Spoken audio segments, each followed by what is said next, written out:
Hello students, ये history test series का 7वां part है। अब हम लोग सबसे पहले तो हम लोग क्वेश्चन का आंसर लेंगे, जो छठे का क्वेश्चन है। तो पहला का आंसर है धर्मशास्त्र के काल में, और दूसरा का उत्तर है ऋग्वेद, और तीसरा प्रश्न योग का पतंजलि है, और चौथे प्रश्न का उत्तर है गौतम न्याय दर्शन के प्रतिपादक हैं।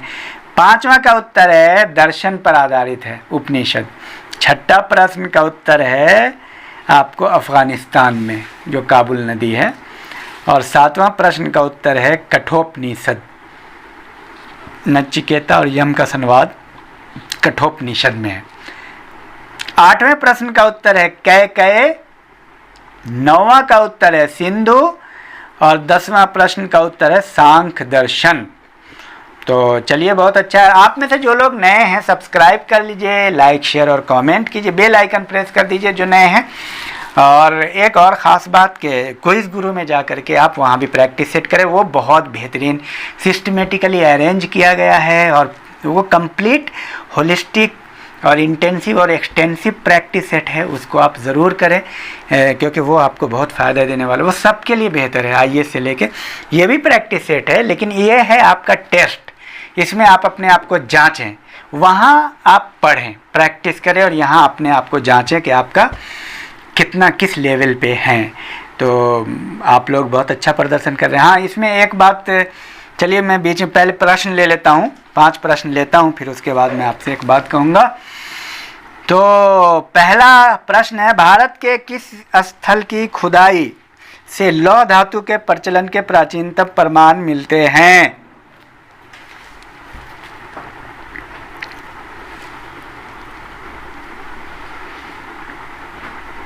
दूसरा प्रश्न, यज्ञ संबंधी विधि विधानों का पता कहाँ चलता है? किस ग्रंथ से चलता है यज्ञ संबंधी विधि विधान?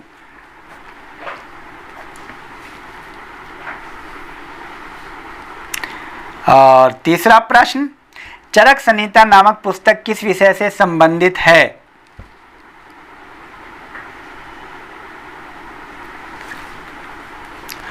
और चौथा प्रश्न,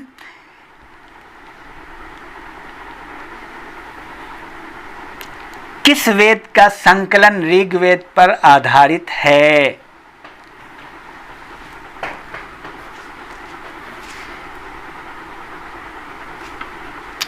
और पांचवा प्रश्न, कर्म का सिद्धांत किस विचारधारा से संबंधित है? कर्म का सिद्धांत।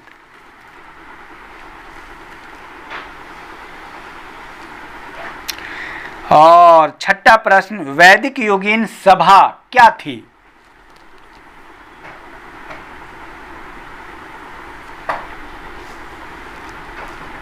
और सातवां प्रश्न, सबसे प्राचीन वेद कौन सा है? हाँ, मैं ये बताना चाह रहा था कि आप इन प्रश्नों को हल करें, और अगर हल नहीं होता है तो आप सर्च करें इसका उत्तर क्या है। उत्तर सर्च करके आप आंसर करें।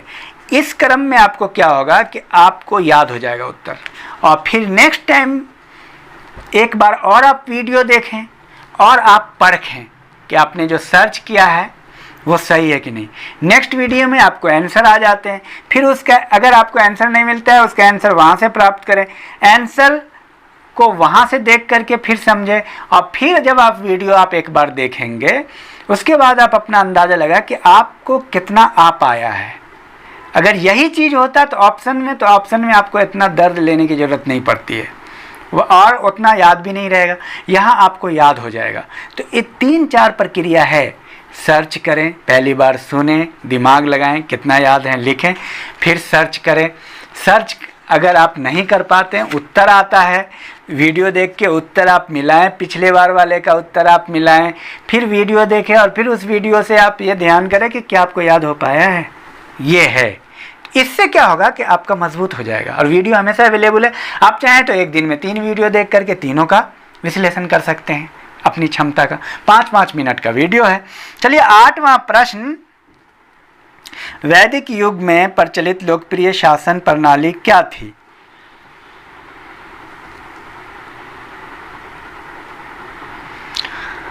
और 9वां प्रश्न, भारतीय दर्शन की आरंभिक विचारधारा कौन सी दर्शन है?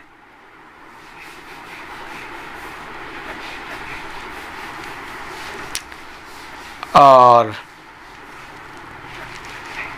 10वां प्रश्न,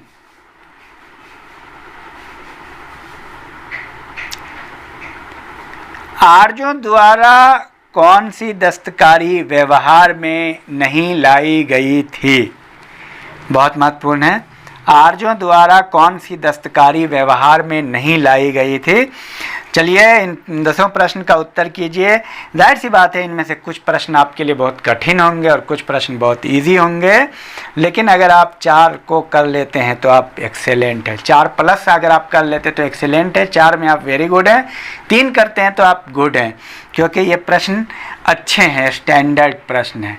चलिए, थैंक यू।